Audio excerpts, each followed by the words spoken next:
Cameron's HOH reign has been a lot so far. It's had its ups and downs, but in the end, who knows if it's actually going to help his game. There is a lot to talk about today, including the veto results and the possible plans for the week. But first, if you have not already, make sure you hit the subscribe button below just so you can stay tuned, as I will be doing these lovely recaps all season long. And also make sure you check out my last video if you have not already, just so you're all caught up. Now, let's begin. So when we last left off, Cameron had shook up the entire house when he put Izzy and Felicia on the block together. It was pretty clear what side of the house he was targeting, so there was a lot of speculation going on about what would happen if the veto was used. It's important to note that Cirie and company actually wanted the nominations to stay the same. That way Izzy and Felicia would remain on the block and Felicia would be evicted over Izzy. Before the veto competition even began, people were continuing to make Felicia the target. Mind you, Cirie and Izzy started laying out this groundwork for Felicia to be evicted weeks ago. So for most of the house, it's feeling pretty natural for them to want Felicia out over Izzy. Now, I personally didn't think that Felicia would be the target this soon, but then again, I also didn't think that Cameron would win and have the balls to pull this whole thing off either. Jared is also going to float this idea of Felicia leaving over to Cameron. Day by day, I realized it was becoming a power thing, and it wasn't. It was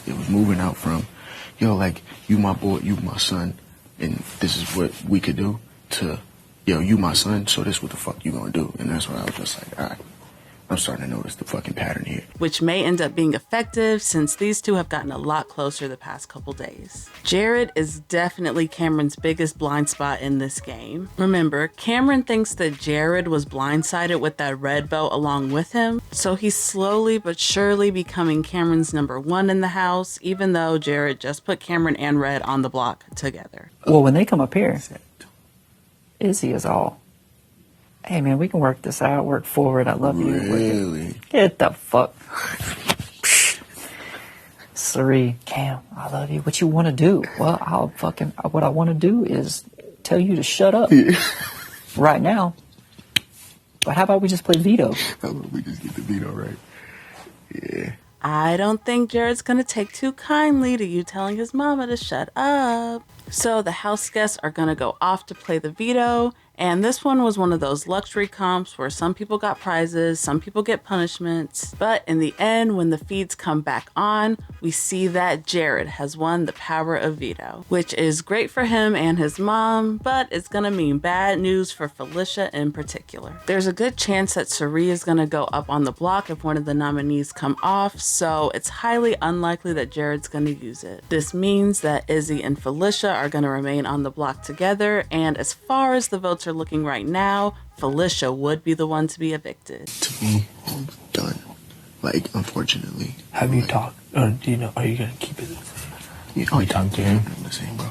Look, it's just too much of a risk, especially for y'all two, and then our third Cirie, bro. It's way too much of a risk. Felicia maybe has Mimi and Bowie voting for her, but that's about it. She doesn't know that she was first on her alliance's hit list, and she definitely thinks she's safer than she is, unfortunately.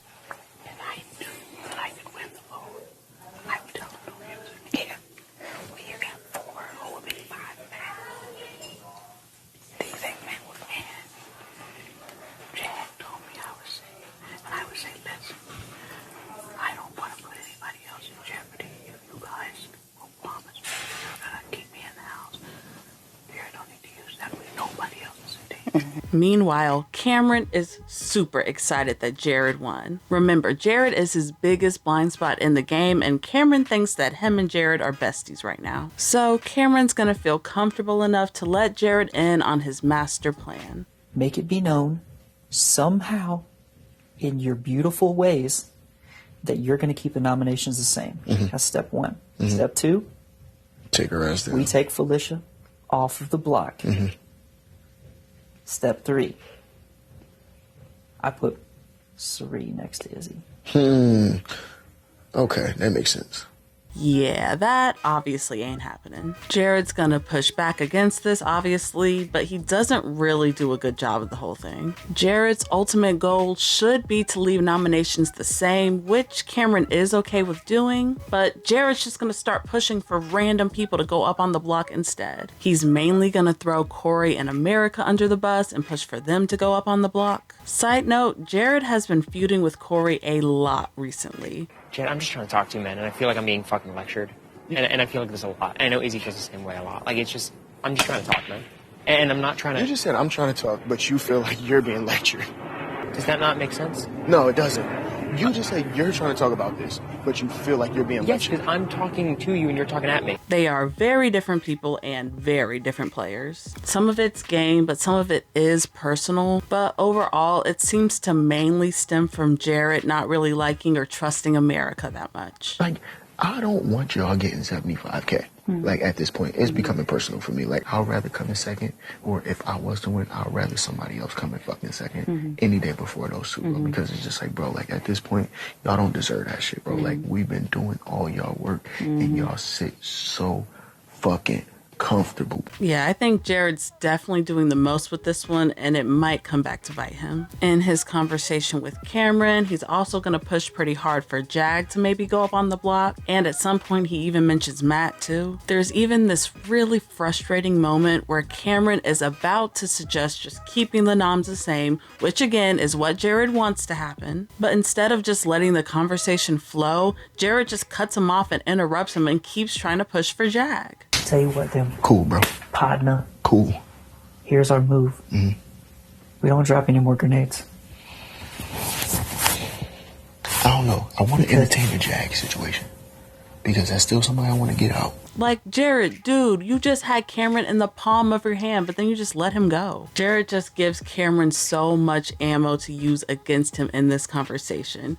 Jared drops a lot of names, and if any of them come into power soon, Cameron could easily start snitching. We'll just have to see how this one plays out. Finally, I do think that we should take a moment to talk about Cameron's HOH reign so far. I get that Cameron wanted to have a very theatrical and shocking moment here, especially since he's been playing from the bottom. But sending Felicia home here is pretty underwhelming. It leaves the biggest players still in the house. Plus, Felicia was going to be the main one to go from that side anyway, so he's really just kind of doing their dirty work. Cameron could have maybe turned his game around more if he was a better social player or if he was better at pulling numbers in general. He needs people like Jag, Cory, America to be solidly on his side, but I don't think he was able to solidly secure any of them. Even though his theatrics were fun to us viewers, they also kind of make Cameron look like a jerk to the house, and I don't think he really did anything to lower the target on his back. I'm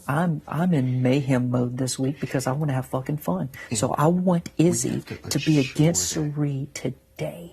And I want Felicia to keep running her goddamn mouth in here and let her get herself going. And since he can't win HOH this week, I could easily see him hitting the block once again.